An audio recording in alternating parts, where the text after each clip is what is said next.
Hola, ¿cómo está Nurkasa? Aujourd'hui, le look anecdote sur Le Livre de la Jungle de 1967 par la Walt Disney Studios, et ça parle d'un gosse perdu dans la forêt qui essaye de survivre aux animaux qui sont plus ou moins gentils. Il a peur du feu, mais en fait ça va, et à la fin il finit avec les humains. On débute sur une ouverture de livre typique de ces années-là pour nous montrer un travelling de la jungle en plusieurs plans.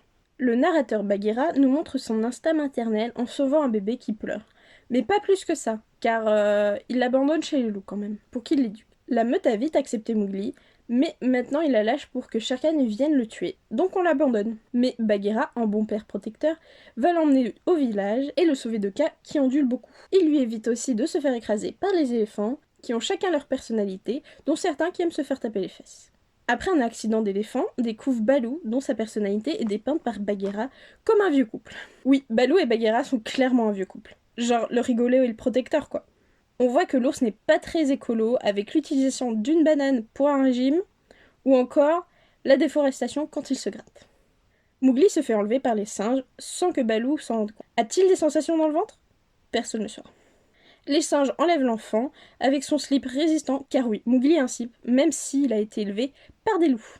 En arrivant chez le roi Louis, on se rend compte que les singes sont aussi pires que les humains, que les singes jouent de l'accordéon, que le roi n'aime pas être singé et que Baloo est très résistant, sauf face à la musique et au déguisement. Alors que Mowgli ne peut pas donner la fleur rouge au roi, Baloo se bat avec lui en détruisant les ruines et en laissant Louis les porter. L'ours prend conscience que la jungle c'est dangereux pour le petit homme, mais perd Mowgli facilement. Les pères demandent alors de l'aide aux éléphants, mais ceux-ci sont pas hyper doués.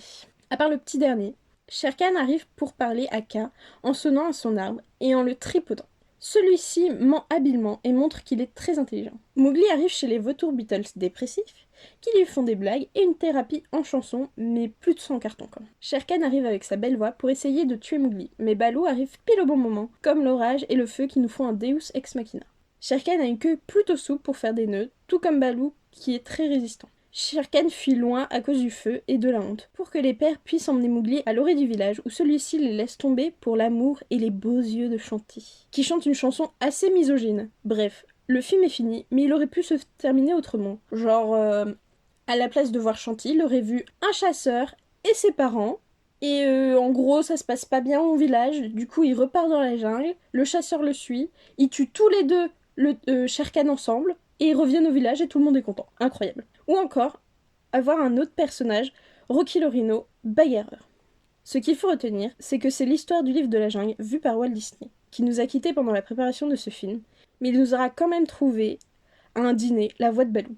Mais ne vous inquiétez pas, si vous avez encore envie de voir Mowgli, ils ont fait le livre de la jungle 2 en 2003. Et ça débute sur un générique Disney avec des enfants qui parlent pour arriver sur Mowgli qui nous raconte son histoire avec des jeux d'ombre et de marionnettes. Le petit frère casse tout et on finit par voir qu'ils ont des problèmes de gosse normal.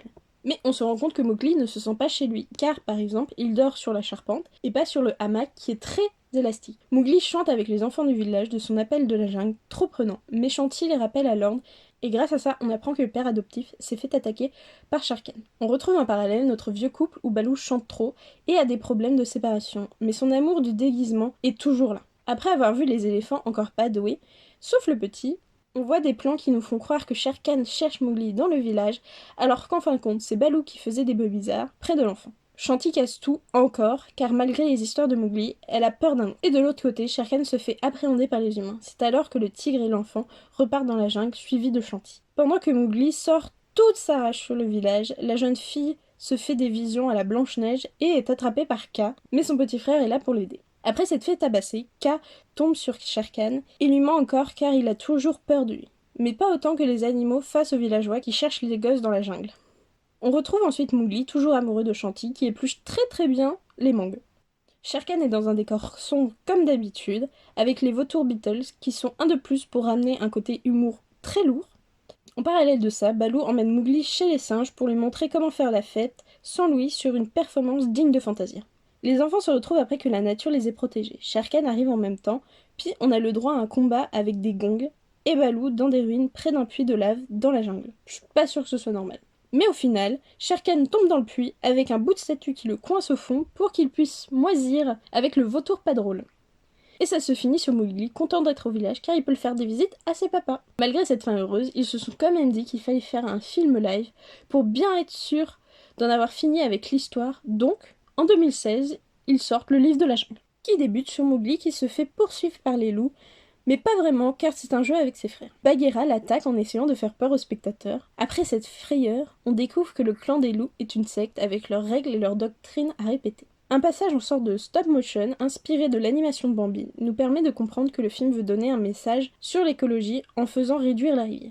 Autour de la flaque qui reste, on découvre un porc-épic un peu fou qui sert en rien à l'intrigue, mais qui est là. Et que Mowgli invente des trucs d'humains et se fait engueuler en 2 secondes pour ça. Shere Khan, même en temps de paix, fait peur à tous les animaux présents. Et sans la présence humaine sur Mowgli, alors qu'il vit chez le loup depuis quelques temps quand même, et qu'il doit clairement sentir le fauve. À cause de ça, les loups font une réunion pour protéger l'enfant, mais celui-ci décide de partir seul pour les protéger. On croise les éléphants, qui sont passés d'idiot à dieu car ils ont créé la jungle. Shere Khan retrouve au milieu de la jungle et des buffles Mowgli qui essaye de refaire la scène mythique du roi lion, mais sans mourir, pour semer le tigre, qui va se venger en tuant le chef des loups. Mowgli, après avoir roulé dans la boue, rencontre Kaa, qui est beaucoup plus mystérieuse et nous raconte la mort des parents de l'enfant, la cicatrice et la peur du feu du tigre. Mais avant d'être mangé, Super Baloo arrive à la rescousse. Par contre, il veut que l'humain lui rachète son sauvetage, en l'aidant à attraper du miel. Aucun souci, Mowgli est MacGyver apparemment. D'ailleurs, à tester, le miel sur les piqûres d'abeilles, fait-il effet? Je ne sais pas. Et je ne testerai pas pour vous. Baloo décide Mowgli à rester avec lui dans la jungle jusqu'à ce que Bagheera arrive pour appeler Mowgli à l'ordre pour ses inventions. Mais la nuit, l'enfant aide l'éléphanto avec une de ses inventions pendant que Bagheera et Baloo parlent du futur du petit homme au village. Au matin, des sages viennent embêter Mowgli et l'enlèvent pour l'emmener au roi Louis dans ses ruines pour qu'il lui donne la fleur rouge. Mais en allant l'aider, l'ours et la panthère se rapprochent. Baloo nous montre ses talents d'acteur en faisant le fan du roi Louis pour l'amadouer. Mais raté, ils doivent se battre et on a le droit à une scène digne de King Kong vu la taille du singe. En repartant des ruines, ils vont au village pour que Mowgli ait peur du feu, mais le ramène pour foutre le feu à la jungle et faire peur à Shere Khan, qui se bat avec tout le monde et course Mowgli, qui d'ailleurs fait quasiment toutes ses cascades. Bref, Shere Khan perd à cause d'une branche morte, puis les éléphants font du terrassement en déforestant la forêt pour construire un barrage pour éteindre le feu. Voilà, tout le monde est content dans la jungle, et le film est fini. Si la vidéo vous a plu, n'hésitez pas à vous abonner, liker, partager, bisous bisous.